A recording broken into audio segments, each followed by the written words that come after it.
in the always chaotic city of Lagos, where the sounds of honky cars, shouting traders, and the ocean breeze mixed together, there was a story that no one dared to tell aloud after dark.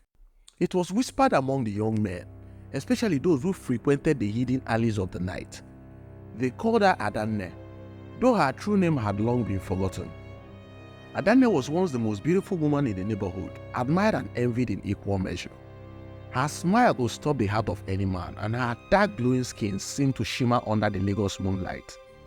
She walked the streets, but not by choice. She had been lured into the light by promises of wealth and love from a man who had once told her he would make her his queen. That man was Chinedu, her first love, the man she trusted. He was smooth-talking and handsome, a dealer who had money flowing from every corner of the city. But there was a darkness within him, a rage that fled when he felt sighted. One night, Chinedu found Adanne speaking to another man, a rich client she had met on one of her night works. His jealousy, fueled by drink and pride, took over. The argument was loud, fierce, and vicious. In a fit of uncontrollable rage, Chinedu struck Adanne, and the strike turned fatal. In the shadows of a hidden alley, she fell to the ground, her life slipping away as the city buzzed around them unaware. Chinedu fled, but Lagos is a place of spirits. Adanne's body was laid to rest, but her spirit did not find peace. The betrayal and a violent end to her life anchored her soul to the streets where she once walked. Her spirit rose, more beautiful than ever, but there was something different about her now. A coldness in her once warm eyes, an eerie grace in her movements. She had returned not for love, but for vengeance.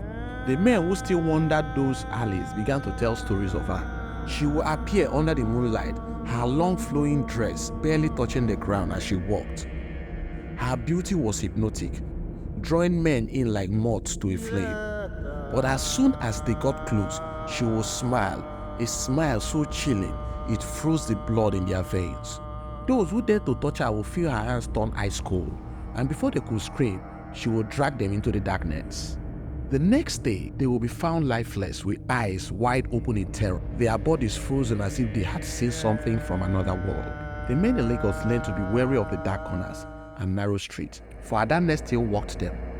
Her hunting was not random, it was precise. She sought out the men who disrespected women, those who used them, who saw them as objects rather than human beings. And when she found them, she made them pay for every slight, every hurt they had caused. But Adanne's legend did not end there. The women who had known her in life whispered prayers to her at night. They did not fear her.